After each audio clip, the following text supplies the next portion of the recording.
Hai guys, ketemu lagi sama saya Teddy Irawan, MTI 001 dari MTI Talent Story. Dan kali ini aku ditemani sama MTI 066, Greta. Apa kabar Greta? Hai, baik-baik Kang Teddy. Makasih banyak udah diundang. Iya guys, Greta ini termasuk trainer terakhir yang showcase ya. Iya. Makanya nomornya 066.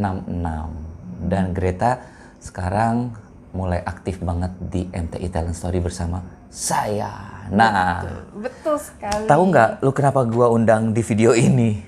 Nggak tahu kenapa Nggak nih. tahu ya. Lu kan udah nonton videonya gue sama Novan? Udah dong. Iya, guys, aku sama Novan di video sebelumnya itu kan ngomongin soal beberapa mazhab dalam hal learning theories untuk Ya. adult learner atau pembelajar dewasa. Ya. Nah, lu pasti udah denger ya, kita itu ngomongin soal mazhab behaviorism, kognitivism, konstruktivism, humanism, experiential learning, dan transformative learning. Gila, panjang banget gua sama Novan waktu itu 45 menit. Iya, benar. Pasti kayaknya nih banyak yang ini ya, banyak yang kayaknya nggak punya waktu ya 45 menit. Lama Tapi mudah-mudahan sih banyak yang nonton juga ya. Mudah-mudahan jangan dilewatin videonya ya. Cuma ini video alternatif buat teman-teman yang pengen langsung ekstraknya. Tapi ekstraknya itu menurut kita berdua. Iya. Apa aja? Nah, saya mau tanya ke Greta, nanti Greta tanya ke aku, kita gantian aja kayak gitu ya. Boleh. Baik, kalau gitu kita mulai aja ya. Yuk. Oke. Behaviorism, kognitivism, konstruktivism, humanism, experiential learning, dan transformative learning. Kalau lu mengekstrak itu semua, yang pertama, gue dulu apa lu dulu sih tadi? Gue dulu ya? Iya. Aku dulu nih guys, ya aku dulu ternyata ya. Santai dulu. Kalau aku nih satu hal yang bisa jadi catatan penting dari video itu, bahwa aku menyebutnya principle of association. Bahwa kalau kita sebagai trainer harus paham pembelajar dewasa itu akan mau belajar kalau pembelajarannya itu bisa langsung terhubung ke pengalaman pribadi mereka. Ya, bisa sih, itu relate banget sih. Relate banget. Kalau nggak relate ke tiap orang, orang tuh di benaknya bisa ngomong, so what? Apaan sih ini? Gitu. Lu pernah ngalamin nggak yang nggak relate? Aku pernah ngalamin yang nggak relate. Coba ceritain deh, ceritain. Jadi aku tuh oleh klien diminta untuk ngasih pelatihan public speaking. Tapi rupanya keputusan public speaking ini keputusannya sang GM. Oke. Waktu itu sang GM melihat ada masalah komunikasi di antara para sales. Nah, tapi entah kenapa masalahnya komunikasi, tapi GM malah nyuruh external trainer si Teddy ini bikin trainingnya public speaking. Oke. Rupanya elemen komunikasi yang dilihat oleh GM sebagai masalah adalah karena nggak mau nggak pede kalau mau ngungkapin pendapat gitu.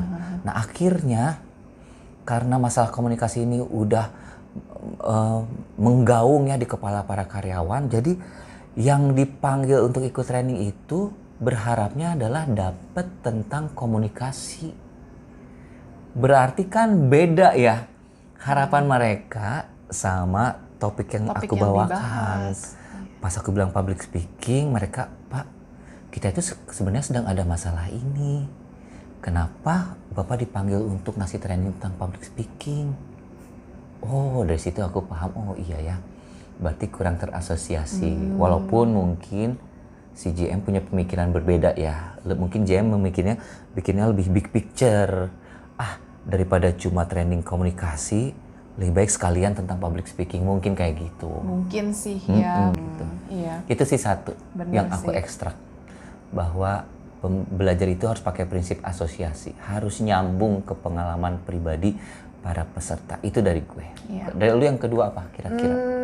Sebenarnya sih prinsip yang paling berkena waktu ngedenger video itu, nonton video itu adalah adult learning itu di capacity. Jadi bahwa orang-orang tuh kalau misalnya ketika training, dan ini beneran terjadi ya gitu. Jadi di tempat saya bekerja sebelumnya, saya juga pernah membawakan training train the trainer yang mana peserta-pesertanya itu kita anggap level captain ke atas gitu ya. Jadi tapi nggak sampai atas-atas banget, sampai supervisor aja lah gitu ya kira-kira.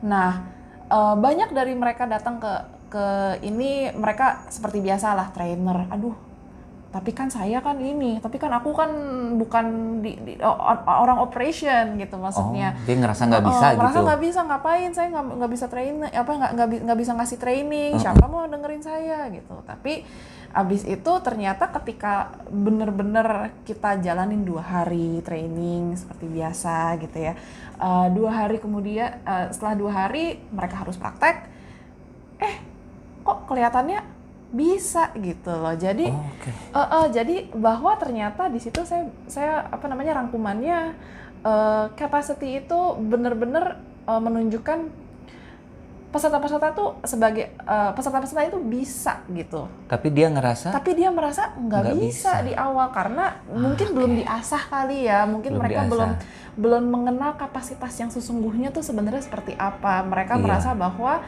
karena sehari-harinya nggak pernah melakukan, mungkin tidak dengan metode-metode seperti trainer biasanya gitu ya, tapi mereka cuman kayak ya udah di operations gitu. Jadi sharing knowledge biasa aja gitu ya. Biasa aja, tapi sebenarnya mereka sudah punya skill-skill itu, cuman belum dieksplor atau mereka belum tahu asal usulnya dari mana gitu sih. Jadi kayaknya capacity juga ya.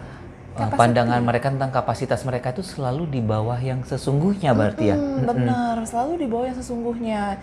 Jadi itu salah satu catatan penting sih buat saya gitu, bahwa orang-orang itu peserta-peserta terutama peserta-peserta kalian itu pasti skillnya itu percayalah bahwa nggak mungkin di bawah dari yang kapasitas kalian pikir gitu. Berarti kita trainer berkewajiban ini ya, meningkatkan standar di dalam kelas itu. Jangan mau misalnya gini, coba kamu memperkenalkan diri dalam waktu, gua kasih waktu 3 menit untuk persiapan. Berarti dinaikin standarnya 1 menit ya persiapannya, gitu kali ya maksudnya. Iya bener, sering juga tuh, bener. Jadi kalau misalnya katanya 2 menit mah bisa gitu kan. Biasanya kalau gitu udah 1 menit, muka-mukanya langsung berubah, langsung kayak gitu. Tapi berubah yang pertamanya kita pikir sebagai trainer, kayaknya terlalu berat nih tantangannya nih berubah. Tapi ternyata setelah dicoba, enggak, hasilnya bagus. Mereka bisa-bisa juga ya. Bisa gitu. Tuh guys, para pembelajar, kalian tuh suka mikir ya kapasitas kalian itu ngerasa di sini nih. Padahal sebenarnya pas diteken sama trainer-trainer kayak kita gitu, pas praktek ternyata kalian tuh sebenarnya ada di sini gitu kan. Iya, sebenarnya sih gitu ya. Itu berarti menyisipkan yang masa-masa kayak behaviorism, konstruktivism, kognitivism ya. Benar, dengan kita menciptakan boundaries gitu ya, menciptakan batasan-batasan tertentu, tantangan-tantangan tertentu, itu justru meningkatkan kapasitas kita. Gitu. Nah, kalau Kang Teddy ada lagi nggak? Berikutnya, udah gua asosiasi, lu capacity. Selanjutnya ini tentang ini ya gue nih, trademarknya aku ada hubungan sama 4G. Jadi kalau aku ekstrak obrolanku dan Novan di video sebelumnya, bahwa pembelajaran di masa kini itu harus didistribusi ke segmen-segmen yang singkat. Oh iya, masuk akal sih ya. Apalagi kan ini ya, attention span kita makin lama tuh makin kecil. Beda ya sama kapasitas ya. Tapi attention span tuh makin kecil. Jadi kalau training 8 jam terus, kayaknya udah nggak menarik deh sekarang buat karyawan. Bener. Terutama kalau di operation gitu ya, itu kan pasti harus jumlah karyawan udah berkurang. Kemudian kita juga tetap harus memberikan servis yang terbaik. Ya kan? Terus mau dipanggil terus sebulan sekali ke ruangan training 8 jam 2 hari berturut-turut sebulan sekali. Hello. Iya. Jadi sebagai trainer kayaknya kita harus mendistribusi satu paket pembelajaran ini ke bagian-bagian kecil. Entah kelas-kelas yang kecil atau ke elemen digitalisasi atau ke elemen-elemen kayak reinforcementnya nanti di praktek di lapangan, monitoring, coaching dan sebagainya. Ya. kayaknya itu deh. Itu ketiga dari aku. Oke. Keempat dari Greta apa lagi? Buat saya sih adult learning itu harus efektif juga. Itu buat aku doang ya. Maksudnya efektif karena nyambung juga sih sebenarnya dari bagaimana tadi kan materi-materinya udah dibagi-bagi gitu ya. Nah, artinya karena materi-materinya itu sudah di segmen-segmen menjadi yang lebih kecil, lebih mudah dikonsumsi lah kalau kita bilang, sehingga apa yang dibutuhkan itu tuh lebih mudah terpenuhi, kayak gitu sih gitu. Jadi kayak efektif lah dalam waktu yang ada, sesuai. Apalagi tadi kita udah ngomongin asosiasi. Asosiasi itu kan apa yang kita memang kita butuhkan, itu yang kita pelajarin. Nah, jadi efektif. Jadi gitu. pemenuhan kebutuhan si pembelajar. Kebutuhan sebenarnya. Pakai distribusi aku itu bisa lebih mudah terpenuhi ya. Jadi lebih prinsipnya harus efektif, yaitu membuat pembelajaran itu membuat peserta merasa keinginannya terpenuhi. Iya, merasa apa yang dia ingin pelajari, dia dapat. Dia sudah, maksudnya sebagai pembelajar nih, sebagai peserta, dia sudah meluangkan waktu nih buat datang. Dia punya ekspektasi, punya harapan. Terus abis itu udah ada trainernya, materinya udah ada, dia tertarik gitu kan, karena segmentasi ini, bener-bener ini. Ya jadi ketika sebuah pembelajaran itu kemudian membuat pembelajar merasa terpenuhi, itu akan menciptakan pengalaman pembelajaran yang gitu di otak. Jadi effectiveness ya. Efektif jadinya. Udah 4 ya? Udah 4. Aku asosiasi, capacity, distribusi, efektivitas. Mungkin ada lagi kayak karena tadi kita ngomongin dampak gitu ya. Mungkin kayak seberapa intensif gitu, seberapa intens kali ya Kang ya.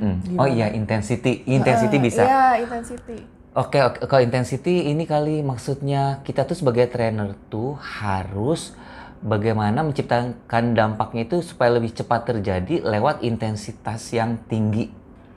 Intensitas yang tinggi dan saat belajar kan bisa misalnya walaupun singkat tapi latihannya banyak. Oh iya. Kemudian waktu kita membawakannya juga dengan intonasi yang beragam gitu, dramatisasinya ada sehingga itu intens terasa. Tantangannya juga tinggi, balik lagi ke capacity tadi. Betul. Kan tantangannya tinggi, tugas-tugasnya banyak tapi mudah diselesaikan dan nggak mengganggu pekerjaan mereka misalnya. Benar. Jadi sebenarnya ada hubungannya dengan menciptakan lingkungan yang aman juga ya. Jadi kayak ini ya, apa namanya yang kemarin Mas Novan bilang juga tentang environment.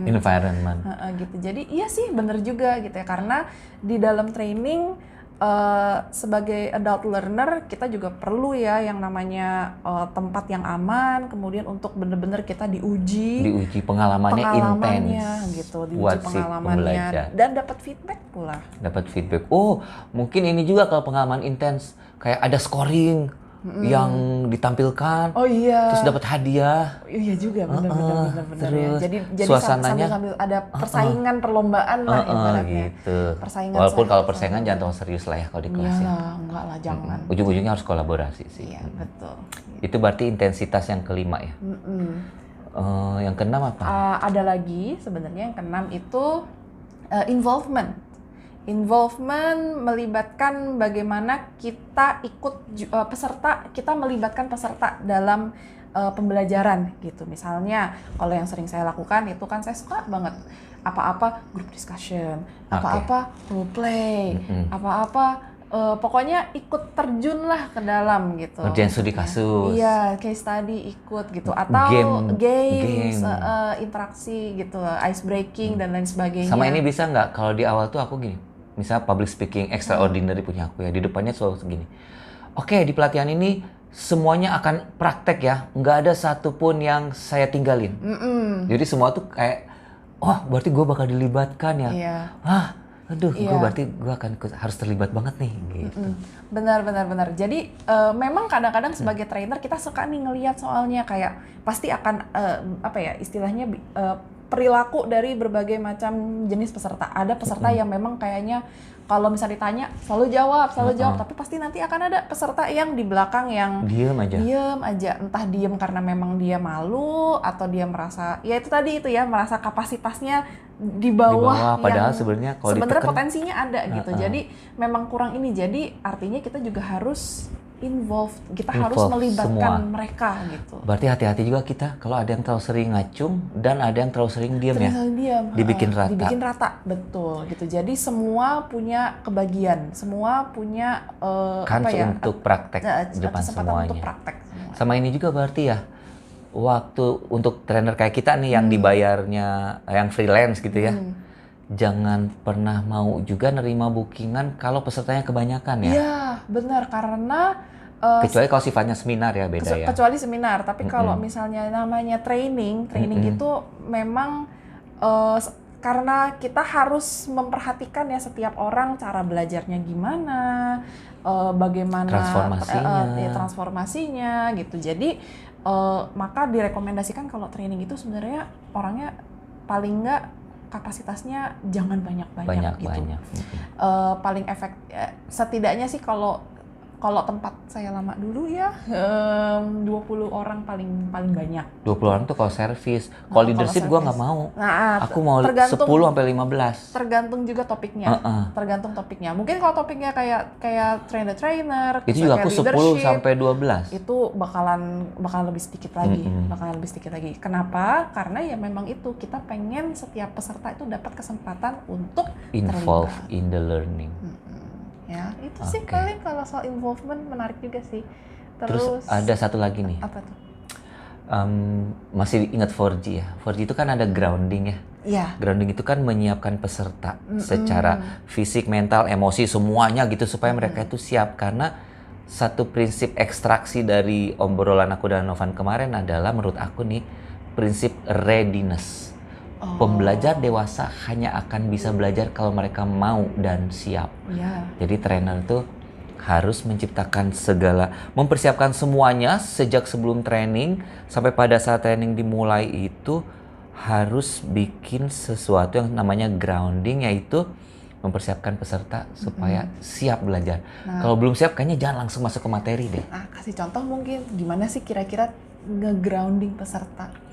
Nge-grounding peserta banyak banget. Tentunya bisa pakai storytelling, kita liatin datanya dulu, habis itu kita grouping dulu, perkenalan dulu yang paling penting tadi. Jangan lupa nyapa ya. Betul. Nyapa dulu guys, nomor 1 tuh.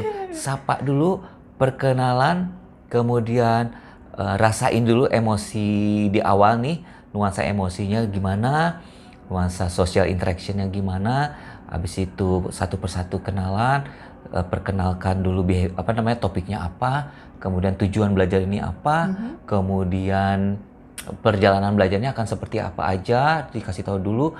Kalau perlu ada game awal untuk bridging ya, dari perkenalan ke topik pertama itu boleh juga tuh bridging pakai game, pakai data, pakai video juga storytelling, pertanyaan, diskusi awal itu bisa. Nah itu readiness. Jadi kalau buat aku, pembelajar dewasa hanya akan bisa belajar kalau mereka tuh udah mau dan udah siap. Gitu. Benar. Udah 7 loh. 7. Satu lagi deh dari lu deh terakhir. Satu lagi ya. Yang paling penting kayaknya belum disebutin deh. Bener, ini yang paling penting. Yang satunya lagi itu adalah reinforcement. Reinforcement ini adalah poin yang biasanya kalau pengalaman pribadi saya suka sering kelewat. Yaitu adalah setelah training selesai, ya udah, dadah. Gitu. Tapi faktornya banyak loh. Iya banyak. Bukan hanya peserta doang loh. Bukan kadang-kadang manajemen aja. juga. Bener, bahwa persepsinya adalah setelah training selesai ya sudah masalah selesai juga gitu, tapi sebenarnya enggak.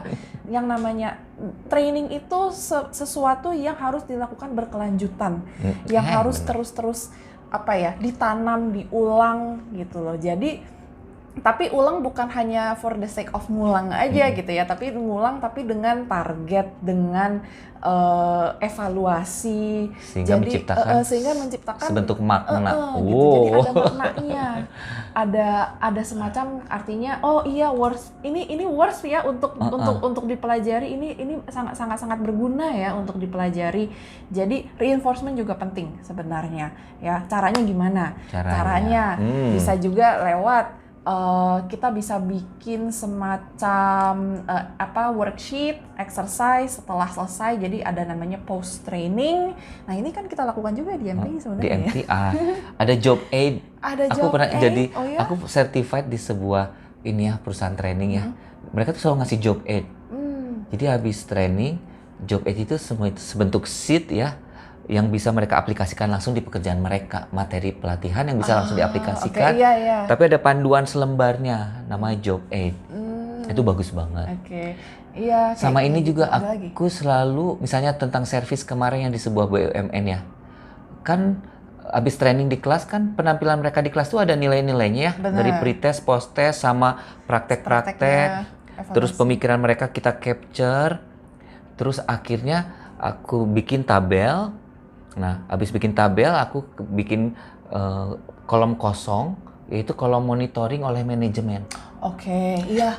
Penting banget itu. Kemudian aku kasih ke manajemen, terus aku kasih panduannya juga ke manajemen. Manajemen, nanti kalian monitor satu persatu orang ini ya. Orang ini pakai atasan langsungnya ini, orang ini pakai ini. Cara monitoringnya kayak gini. Nanti tanya mereka ini. Karena kan kita konsultan udah selesai. Nah, tapi materi tetap harus berjalan. Harus tetap dipraktekin. Nah, gitu itu manajemen. Jadi makanya gitu ya. Artinya role of the management. Role of management in juga learning penting and development. Gitu ya. Makanya reinforcement itu penting banget. Penting banget dari jadi jangan sampai apa yang sudah dipelajari, yang sudah dibawakan oleh trainer itu jadi sia-sia begitu aja gitu, karena dianggap bahwa training itu cuma 1 hari atau 2 hari selesai. Padahal mahal loh training itu. Padahal training itu mahal, investasinya kan gede. Gitu ya. Bayar konsultan trainer dari luar itu mahal. Walaupun trainernya sendiri yang ngajar, itu udah keluar kos. Apa coba? Lost time. Oh betul. Mereka kan training keluar dari operations. Benar. Jadi harus terbayar. Ya gitu. Makanya harus ada reinforcement. Jadi cara-cara reinforcement banyak banget. Bisa juga misalnya secara online banyak LMS, Learning Management System. Digitalisasi. Gitu ya. Digitalisasi. Micro learning yang lagi lu bikin. Iya. Dia lagi bikin micro learning guys. Iya. Ya aku lagi bikin micro learning. Nanti bentar lagi tayang mungkin ya, hopefully. So ya itu. Jadi reinforcement walaupun cuman sedikit, cuman diulang lagi. Tapi berkelanjutan. Gitu. Dan prinsip ada, MTI banget, nomor 1. Dan ada ininya lah, ada belajar singkat berkelanjutan. Ya. Udah 8 loh important notes-nya. Catatan pentingnya tadi udah 8 dari aku asosiasi, dari lu capacity, dari aku lagi distribusi, dari lu lagi tadi effectiveness, kemudian tadi kita berdua intensity, involvement dari lu, readiness dari aku, dan terakhir reinforcement dari lu tadi. Oke. Mudah-mudahan video ini jadi shortcut buat para trainer atau pembelajar manapun yang pengen paham the theories in adult learning. Thank you loh. Saya Teddy Irawan. Saya Greta Aprilia. Sampai ketemu lagi di video berikutnya. Bye-bye. Bye-bye.